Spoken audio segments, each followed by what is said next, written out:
Welcome. Take it up with Jessica Lee. I'm here with Nicole Lindenbaum, who's the VP Marketing at Teampay. Hi, Nicole. Hi, Jessica. How are you? I'm fine, thank you. Glad to have you on the show to talk about the innovation in software for spend management. I know that you guys are a startup and you've got something that is going to help a lot of controllers and finance folks have more visibility into the spending, right? I want to give you a chance to talk about it. What does Teampay do? Great question. Teampay is an entirely new way to manage spend at your organization. And when you think about the traditional ways that employees spend money at companies, they're typically putting something on a card, maybe their personal card, maybe a corporate card. And then if they remember later on, they'll expense it. What that means is that finance typically doesn't know what's been spent until it's too late. So if something was out of bounds, they can't really do anything about it. They also can't really have good analytics about what was spent and can't do any forecasting in real time. Additionally, they don't have the controls to be able to ensure that things were purchased the way that they're supposed to. And employees also have a frustrating experience filling out expense reports. So we flipped that traditional model on its head of buy now and expense it later. And we have employees actually request those funds up front through our software. And then we have a rules engine that will route that to the right person or people, depending on your company's needs, to then approve that purchase. And once that purchase is approved, we'll automatically issue a virtual card for an online purchase. We also do have a physical card for those offline purchases.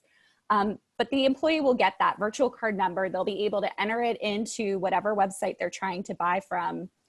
And the moment that transaction goes through, we'll push all the data to the finance team's accounting system so they know the second that money went out. They also know that it went through the right approval process so they can feel confident in the spend, that it was appropriate and compliant with policy. And on the employee side, they'll be prompted in that moment to upload a receipt, which is typically the moment that you're looking at the transaction. And all of that is happening in real time. And so there's no need to then enter an expense report later because all of the information was captured up front. So it's a much more seamless employee experience, and finance gets that proactive control and real-time visibility into what's being spent. Yeah, I see the benefit of that. I think with the SaaS software being available to just swipe a card and get the product immediately, I think it's been crazy for finance to have to deal with that, right? The aspect of people doing that. And IT spends to kind of sprawl, and IT technology is just sprawling everywhere. Yeah, but, we talk a lot about, sorry. Yes, so I was wondering if you have this in place, it still requires people to comply with the policy, because it doesn't prevent them from still taking out their own personal card and use it, right? Well, the idea is that Teampay can be this one place for employees to request access to funds. And there might be an exception where they are out somewhere, they don't have their Teampay card on them, and they need to buy something with their own card, and we offer reimbursements to help cover that gap. But the idea should be that this is one place when you need access to company funds, the same way that Dropbox is the one place you go when you need to access your company files, or Okta is where you go when you need IT access. So we're providing that access, and employees can then use this whenever, wherever they are to request those funds. And it becomes a really simple experience. As a marketer, I'm a power user of Teampay because I spend the most money in the organization.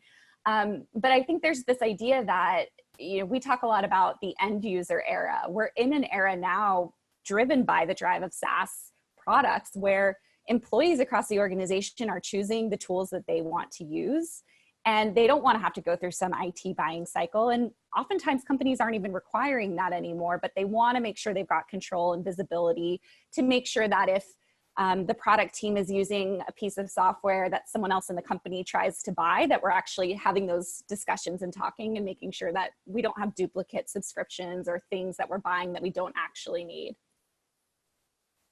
Yes, I think it's definitely beneficial, but probably an easy landing for you would be maybe the small and medium-sized companies that maybe 100 employees would benefit?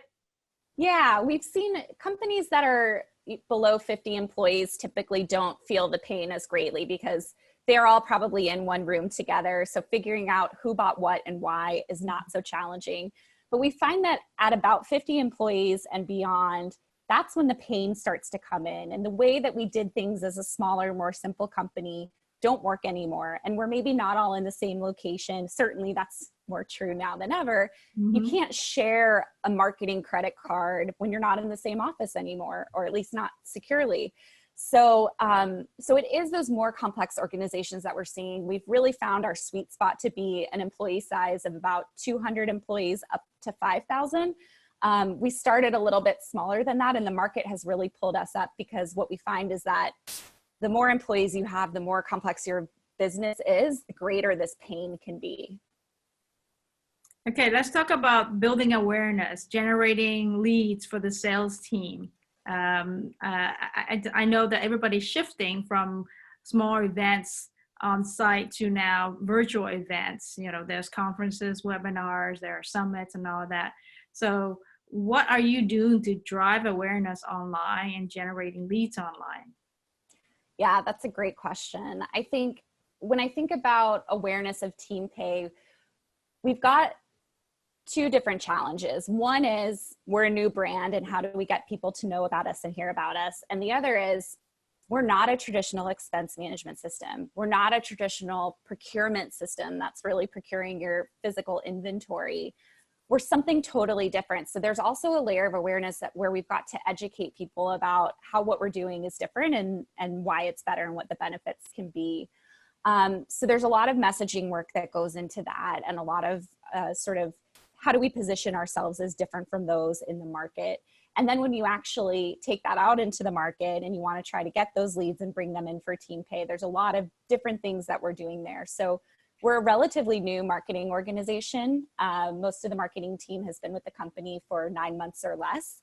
And so we're just at the beginning and building our foundation. So historically, we've not invested a whole lot on our Google AdWords and our LinkedIn and Facebook advertising. We've had, you know, a couple assets running there, but nothing really very deep or strategic. And now that I think people are spending more time than ever online, that's an area where we're really looking out to build out and be a little more strategic there and make sure that we're investing in that arena. To your point, exactly, we had seen a lot of success with live events. It was really our most effective channel before COVID. And we're now in the process of figuring out how do we shift that online and how do we make it to be a true experience. So there's really great things that my team has been doing. Like we did a breakfast event yesterday that was virtual, and we sent everyone a gift card a few days in advance to order a meal for breakfast. And we had a little cameo video from a chef that was talking about his favorite recipe and just trying to make it a little more experiential. And then we've been exploring ways that we can also foster the networking piece, because I think that's a big reason that people go to events. But what I've seen is that we're actually getting a lot more people at these virtual events than we did historically at other webinars we have. I feel like people are more open to it and more engaged.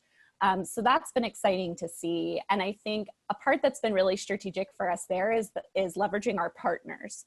So our live events, the most successful ones were smaller targeted events with different partners within the fintech space.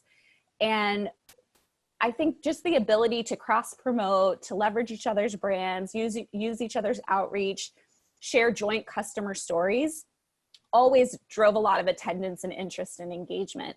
So now we're moving that model online, like I mentioned, the breakfast event yesterday.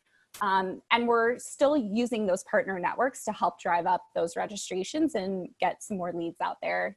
I think, you know, right now it's really hard to be a brand that's not very well known on your own. And so you've got to leverage your partner network and take advantage of that. Yeah, I agree with you on that. And being on the show with a video asset like this also will help you to have a digital collateral to send out, right? Yeah, exactly. Yeah. You know, I think that one area where I notice people are doing a lot is the community building, so that there's a peer-to-peer sharing of content, which is a lot more credible And I know that you just started investing in that. You want to talk about this Controller Collective? Yeah, I'd love to. We launched Controller Collective in the middle of March. It was an initiative that we had been planning on for a long time. But honestly, the timing couldn't have been better because that was really a moment that was significantly difficult for a lot of people to shift from going out every day in the world to now being stuck at home. And I think it's lonely, it can be isolating, and people are looking for community. So we were able to offer this community up to corporate controllers and senior accounting professionals as a way for them to connect with one another. And it's not heavily branded with Teampay. It's certainly powered by Teampay, and we're running it and owning it. But we wanted it to have a life of its own. We wanted it to have its own credibility as well. So we've got a Slack community that corporate controllers can join. It's very active. There's over 300 people in it already, which has been just really exciting for us to see. So we've done some virtual events with them. We've got some blog content for them. We've got a lot of thought leadership elements we want to bring in with different experts in the industry. And it's just been great to see the connection that's made. I mean, I think corporate controllers especially, there's not typically a lot of programming geared towards them. It's all geared towards the CFO.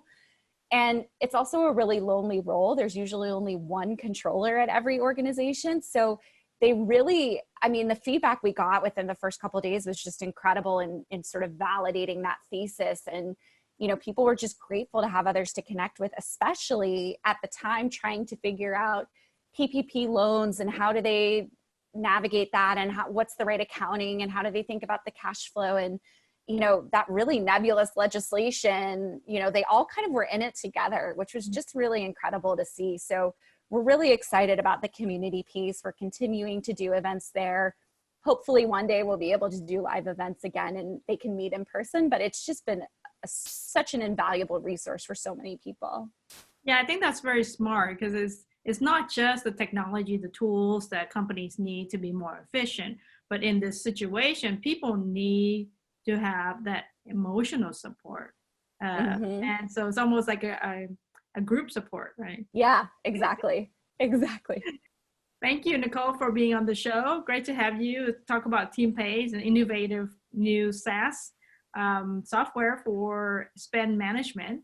And good luck with the startup, and looking forward to hearing more success from you. Thank you. It was my pleasure to be here today. There you have it. Take it out with Jessica Lee, Nicole Lindenbaum from Teampay.